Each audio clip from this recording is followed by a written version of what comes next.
So last class வந்து நம்ம centre of mass அப்படின்னா என்ன அப்படிங்கிறது வந்து பார்த்தோம். Centre of mass of various objects அப்படிங்கிறது பார்த்தோம்.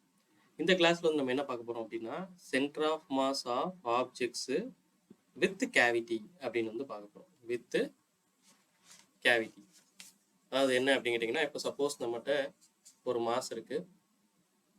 சே இந்த மாஸ் வந்து எம் நாட் அப்படின்னு சொல்லி வச்சுக்கிறேன். இந்த மாஸுக்கு ஒரு சென்டர் ஆஃப் மாஸ் வந்து இருக்கும். இந்த சென்டர் ஆஃப் மாஸ் வந்து பார்த்தீங்கன்னா ரெஃபரன்ஸ் பாயிண்ட்லேருந்து எங்கே லொக்கேட் ஆயிருக்கு அப்படின்னு சொல்லி பார்த்தீங்கன்னா ஒரு ஆர் நாட் வெக்டார் அப்படிங்கிற ஒரு பொசிஷன் வந்து லொக்கேட் ஆயிருக்கு அப்படின்னு சொல்லி வச்சுக்கலாம். ஓகே, இப்போ இதுல ஒரு பகுதியை கட் பண்ணி எடுக்கிறாங்க. இந்த மாதிரி ஒரு பகுதியை வந்து என்ன பண்றாங்க, கட் பண்ணி எடுக்கிறாங்க.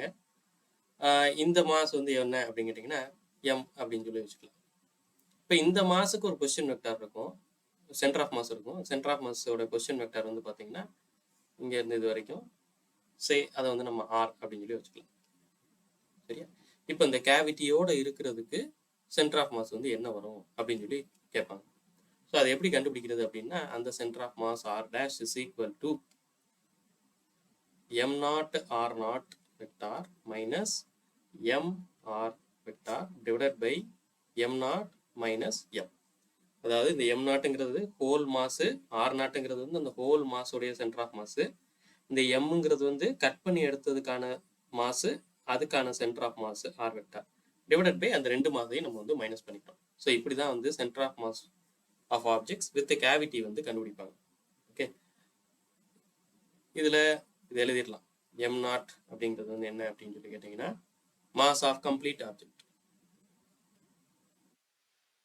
Mass of complete object with cavity filled அப்படின்னு சொல்லி பிராக்கெட்ல போட்டுக்கோங்க. அதாவது கேவிட்டி எல்லாம் இல்லாத போது. அதனால ஆர் நாட் அப்படிங்கிறது வந்து position of complete object, position of complete object. M அப்படிங்கிறது வந்து இந்த கேவிட்டியோட mass of the cavity cut பண்ணி எடுத்தது, mass of cavity when filled. R அப்படிங்கிறது வந்து position of centre of mass of cavity அப்படின்னு வந்து நம்ம சொல்றோம். Position of centre of mass of cavity. Okay, அவ்வளோதான். இப்படி தான் வந்து நம்ம கண்டுபிடிப்போம். இப்போ இதில் ஒரு கொஸ்டின். இப்போ இந்த கொஸ்டின் வந்து பாருங்க, find the centre of mass x CM y CM of the following arrangement. இதுல வந்து என்னன்னா இது வந்து இப்படி கொடுத்துருக்காங்க, இது வந்து கட் பண்ணி எடுத்துட்டாங்க. இந்த இதுதான் கேவிட்டி அப்படிங்கிறாங்க. ஸோ இந்த கேவிட்டி இல்லாத போது நம்மளுக்கு சென்டர் ஆஃப் மாஸ் வந்து தெரியும். இது வந்து ஒரு டிஸ்க்கு ஆஃப் ரேடியஸ் ஆர் அப்படின்னா அதுக்கான சென்டர் ஆஃப் மாஸ் வந்து எக்ஸிஎம் அண்ட் ஒய்சிஎம் நம்மளுக்கு வந்து 0 அப்படிங்கிறது தெரியும். ஏன்னா நம்ம இதுதான் நம்ம ரெஃபரன்ஸாக எடுத்துருக்கோம் அப்படிங்கிறதுனால இதுதான் சென்டர் ஆஃப் மாஸ், அது ரெண்டும் 0 அப்படின்னு சொல்லி நம்மளுக்கு தெரியும். ஓகே, இப்போ இந்த மாதிரி கேவிட்டி வந்த பிறகு இதுல வந்து சென்டர் ஆஃப் மாஸ் வந்து எவ்வளோ அப்படின்னு சொல்லி பார்க்குறோம். சரியா? அதுலேயும் எக்ஸிஎம் ஒய்சிஎம் வந்து கேட்டிருக்கிறாங்க. இதுல நான் வந்து என்ன பண்றேன் அப்படின்னா இந்த ஆக்சிஸ் பாருங்க, இந்த எக்ஸ் ஆக்சிஸ் இருக்குல்ல, இது அப்படியே கொஞ்சம் எக்ஸ்டெண்ட் பண்ணீங்கன்னா இது வந்து எப்படி எனக்கு தெரியுது அப்படின்னு கேட்டீங்கன்னா சிமெட்ரி ஆக்சிஸா தெரியுது. ஆக்சிஸ் ஆஃப் சிமெட்ரி, சிமெட்ரி ஆக்சிஸா தெரியுது. எப்படி? மேல இருக்கிற பார்ட்டும் கீழே இருக்கிற பார்ட்டும் ஒரே மாதிரி இருக்கு. இந்த மாதிரி எனக்கு தெரியுது. மேல இருக்கிற பார்ட் இப்படி இருக்கு, கீழே இருக்கிற பார்ட்டும் இப்படி இருக்கு, கீழே இருக்கிற பார்ட் இப்படி இருக்கு. ஸோ ரெண்டுமே நம்மளுக்கு இப்படி இருக்கிறதுனால இது வந்து சிமெட்ரி அப்படின்னு சொல்றோம். அப்ப சிமெட்ரி அப்படின்னா இது என்னது? X axis. இது வந்து எதுக்கு ரெஃபரன்ஸா இருக்க போகுது? ஒய் ஆக்சிஸ்க்கு, சாரி ஒய் சென்டர் ஆஃப் மாஸுக்கு ரெஃபரன்ஸா இருக்க போகுது. அப்போ Y centre of mass is equal to 0 அப்படின்னு வந்து நம்ம சொல்லிடணும். ஓகே, அப்போ Y centre of mass is equal to 0 அப்படின்னு சொல்லணும். இப்போ இதே இந்த ஆக்சிஸை பார்த்தீங்கன்னா நம்மளுக்கு வந்து எக்ஸ் சென்டர் ஆஃப் மாஸ் 0 அப்படின்னு சொல்ல முடியாது. ஏன்னா இந்த பக்கம் வந்து ஒரு ஃபுல் மாஸ் இருக்கு, இந்த பக்கம் வந்து பார்த்தீங்கன்னா ஒரு மாஸ் கட் பண்ண மாதிரி இருக்கு. ஸோ இது வந்து ஆக்சிஸ் ஆஃப் சிமெட்ரி கிடையாது. ஸோ இதுதான் ஆக்சிஸ் ஆஃப் சிமெட்ரி. அதனால நம்மளுக்கு ஒய் சென்டர் ஆஃப் மாஸ் வந்து நான் 0ன்னு சொல்லிட்டு இப்பயே சொல்லிட்டேன். அப்போ எக்ஸ் சென்டர் ஆஃப் மாஸ் தான் கண்டுபிடிச்சாலே போதும். So X center of mass எப்படி கண்டுபிடிக்கிறது? X center of mass is equal to whole mass M, அதுக்கான சென்டர் ஆஃப் மாஸ் நம்மளுக்கு 0 அப்படிங்கிறது தெரியும், மைனஸ் இந்த மாஸ் எம் டேஷ், இதுக்கான சென்டர் ஆஃப் மாஸ் நம்மளுக்கு எவ்வளவு தூரத்தில் இருக்க போகுது? இது ரெஃபரன்ஸ் எடுத்துக்கிட்டோம்னா r/2ல இருக்க போகுது. So r/2 divided by m minus m dash அப்படின்னு சொல்கிறோம். ஸோ என்னோட எக்ஸ் சென்டர் ஆஃப் மாஸ் வந்து என்னவா இருக்கு, minus m dash R by 2 divided by m minus m dash அப்படின்னு சொல்லி வந்திருக்கு. ஓகே, இப்போ என்னோட சென்டர் ஆஃப் மாஸ் வந்து பார்த்தீங்கன்னா minus m dash R by 2 m minus m dash அப்படின்னு சொல்லி இருக்கு. நம்ம சென்டர் ஆஃப் மாஸ்னா ஏதோ ஒரு பாயிண்ட் மாதிரி சொல்லுவோம். உதாரணத்துக்கு ஆர் பை 4 ஆர் பை 2 1 2 அப்படிங்கிற மாதிரி சொல்லுவோம். ஸோ இந்த மாதிரி இருக்கிறதுனால நான் என்ன பண்ண போறேன் அப்படின்னா, இந்த எம் டேஷையும் இந்த எம்ஐயும் வந்து ஒரே டேர்மாக வந்து மாற்ற போறேன். அதாவது எம் டேஷ் வந்து இன் டேர்ம்ஸ் ஆஃப் எம்ல வந்து மாற்ற போறேன். அது எப்படி மாத்துறது அப்படின்னு கேட்டிங்கன்னா, நம்மளுக்கு இது இந்த மெட்டீரியலும் ஹோல் டிஸ்கோட மெட்டீரியலும் இந்த கட் பண்ணி எடுத்த டிஸ்கோட மெட்டீரியலும் சேம் மெட்டீரியல் அப்படிங்கிறபோது கம்ப்ளீட் டிஸ்கோடைய டென்சிட்டியும் இந்த கட் பண்ணி எடுத்ததோட டென்சிட்டியும் வந்து சேம். ஓகே, இது சர்ஃபேஸ் அப்படிங்கிறதுனால இங்கே நம்ம வந்து சர்ஃபேஸ் டென்சிட்டி வந்து சிக்மா அப்படின்னு சொல்லுவோம். சரியா, லீனியர் அப்படின்னா நம்ம லாம்டான்னு சொல்லுவோம், வால்யூம்னா நம்ம வந்து ரோன்னு சொல்லுவோம். ஸோ இது சர்ஃபேஸ் அப்படிங்கிறதுனால சிக்மா அப்படின்னு சொல்லுவோம். ஸோ மாஸ் வந்து டிஸ்ட்ரிபியூட்டட் யூனிஃபார்ம்லி அப்படிங்கிறதுனால மாஸ் இஸ்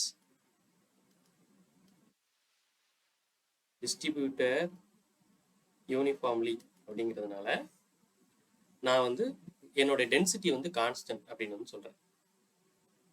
டென்சிட்டி கான்ஸ்டன்ட், ரெண்டு சேம் மெட்டீரியல் யூனிஃபார்ம் அப்படிங்கிறதுனால டென்சிட்டி கான்ஸ்டன்ட் அப்படின்னா என்னோட சிக்மா வந்து கான்ஸ்டன்ட். சரி, சிக்மா வந்து கான்ஸ்டன்ட் அப்படின்னு அப்படின்னா என்னது,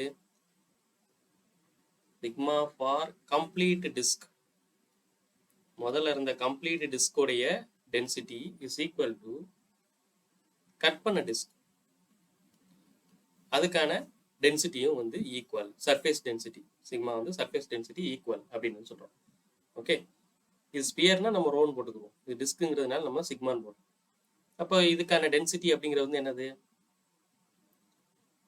மாஸ் பை, இது ஏரியா அப்படிங்கிறதுனால மாஸ் பை ஏரியா அப்படின்னு சொல்ல போகிறோம். ஸோ ஹோல் மாஸ் அப்படிங்கிறத நம்ம எம்னு வச்சிருக்கிறோம், டிவைடட் பை அதுக்கான ஏரியா வந்து இதனோட ரேடியஸ் ஆர் அப்படிங்கிறதுனால பை ஆர் ஸ்கொயர், கட் பண்ண மாஸ் வந்து நம்ம எம் டேஷ் அப்படின்னு வச்சிருக்கிறோம், அதுக்கான ஏரியா வந்து pi R by 2 the whole square அப்படின்னு சொல்லி வச்சுக்கிறோம். ஓகே, எம் இதில் பை பை கேன்சல், இந்த ஆர் ஸ்கொயர் இதுலேயும் நம்மளுக்கு ஆர் ஸ்கொயர்னு வரும், கீழே ஒரு 4 மட்டும் இருக்கும். Okay, M is equal to M dash by 1 by 4 அப்படின்னு சொல்லி இருக்கும், which is equal to m dash is equal to 1 by 4 இங்கே போச்சுன்னா m by 4 அப்படின்னு சொல்லலாம். ஸோ m dash நான் என்ன பண்ணிட்டேன், m by 4 மாற்றிட்டேன். அப்போ இந்த m dash பதிலாக நான் m by 4 அப்படின்னு போட்டேன்னா என்னோட x சென்டர் ஆஃப் மாஸ் வந்து கிடைச்சிடும். So x center of mass, x center of mass is equal to minus m by 4, அதாவது இங்கே என்ன கொடுத்துருக்காங்க, m dash r by 2 whole divided by m minus m dash அப்படின்னு இருக்கிறதுனால m minus m by 4 r by 2 m minus m by 4. So இது வந்து m எல்லாம் common எடுத்தீங்கன்னா கட் ஆயிடும். ஸோ மேலே என்ன இருக்க போகுது அப்படின்னு கேட்டிங்கன்னா மைனஸ் ஆர் பை 8, கீழே வந்து 4 minus 1 by 4 minus 1 by 4 which is 3 by 4. இது திரும்ப மேலே போச்சுன்னா நம்மளுக்கு minus r by 8 4 by 3 2 சார் minus r by 6 அப்படின்னு சொல்கிறோம். So X center of mass வந்து எங்கே இருக்குது அப்படின்னு சொல்லி கேட்டிங்கன்னா மைனஸ் ஆர் பை 6 அப்படின்னு சொல்கிறோம். அப்போது கட் பண்ணி எடுத்தீங்கன்னா, கட் பண்ணுறதுக்கு முன்னாடி உங்களுடைய சென்டர் ஆஃப் மாஸ் வந்து இந்த இடத்துல இருக்கும், கட் பண்ண பிறகு இந்த இடத்துல மாஸ் கொஞ்சம் கம்மியாயிரும், நம்ம ஹெவியர் மாஸ் சைடு தான் சென்டர் ஆஃப் மாஸ் ஷிஃப்ட் ஆகும் அப்படிங்கிறதுனால நம்மளுக்கு இந்த இடத்துல வந்துடுது மைனஸ் ஆர் பை 6 அப்படிங்கிற இடத்துல நம்மளுக்கு சென்டர் ஆஃப் மாஸ் வந்து இருக்குது அப்படின்னு வந்து சொல்லணும். ஓகே, இல்லை எனக்கு இந்த மெத்தட் வந்து கொஞ்சம் ஒரு மாதிரியா இருக்குது, இந்த மாஸ் பை ஏரியாலாம் போட்டு கண்டுபிடிக்கிறதுக்கு ஒரு மாதிரியா இருக்குது அப்படின்னா, எனக்கு டென்சிட்டினா மாஸ் பை வால்யூம் அப்படிங்கிறது தான் தெரியும் அப்படின்னா இன்னொரு மெத்தடில் கூட பண்ணலாம். என்ன அப்படின்னு சொல்லி கேட்டிங்கன்னா, நம்மகிட்ட வந்து ஃபஸ்ட்டு இப்படி ஒன்று இருக்கு, இதை நம்ம கட் பண்ணி எடுத்துடுறோம், இப்படி இருக்கிறத நம்ம இந்த மாதிரி கட் பண்ணி எடுத்துடுறோம். இதனோட ரேடியஸ் r/2 அப்படின்னு சொல்லி. ஓகே, இதில் டென்சிட்டி அப்படின்னு சொல்லி பார்த்தீங்கன்னா மாஸ் பை வால்யூமே வச்சுக்கோங்க. Mass by volume. இந்த வால்யூம் நான் எப்படி எழுதலாம் அப்படின்னு கேட்டிங்கன்னா ஏரியா இன்ட்டு அதனுடைய திக்னஸ் அப்படின்னு சொல்லலாம். அதாவது இதனுடைய திக்னஸ் கொஞ்சம் இருக்கும்ல, அந்த திக்னஸ் அப்படிங்கிற மாதிரி சொல்லலாம். அப்போ என்னுடைய mass is equal to density multiplied by area into thickness அப்படின்னு கூட நான் சொல்லிக்கலாம். Mass is equal to density multiplied by area into thickness. இப்போ எக்ஸ் சென்டர் ஆஃப் மாஸ் கண்டுபிடிங்க. X center of mass is equal to m0 r0 vector minus m1 r1 இல்லை m டேஷ்னு வச்சுருந்தோம்னா m டேஷ்னு வச்சுக்கலாம்.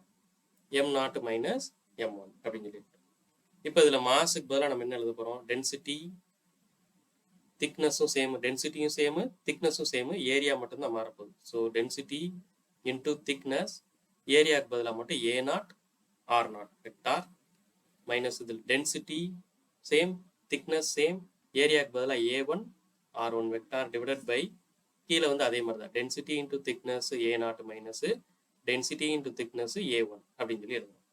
டிடின்னு எழுதிட வேண்டாம், இது டென்சிட்டி இன்டூ திக்னஸ் அதான் சொல்லிகிட்டே எழுதணும். So இதில் இந்த டிடி எல்லாம் கேன்சல் ஆயிடுச்சுன்னா a0 r0 vector minus a1 r1 vector divided by a0 minus a1 அப்படின்னு சொல்கிறோம். Okay, which is pi R square. அதனுடைய பொசிஷன் வெக்டார் ஃபர்ஸ்ட் இதோடைய சென்டர் ஆஃப் மாஸ் வந்து 0 minus pi r/2 the whole square, அதனுடைய centre of mass r/2 divided by pi R square minus pi R square by 4. So இதை நீங்கள் calculate பண்ணிங்கன்னா again minus r/6 அப்படின்னு சொல்லி தான் வரும். ஸோ இது வந்து டீட்டெயில்டு எக்ஸ்பிளனேஷன். இது வந்து உங்களுக்கு ஒரு ஷார்ட்கட் மாதிரி. Mass is equal to density into area into thickness அப்படின்னு சொல்லி போட தெரியணும். சரியா? அது போட்டிங்கன்னா இது வந்து ஈஸியாக கண்டுபிடிச்சிடலாம். இப்போ இந்த கொஸ்டின் வந்து பாருங்க, find the centre of mass XCM YCM of the following.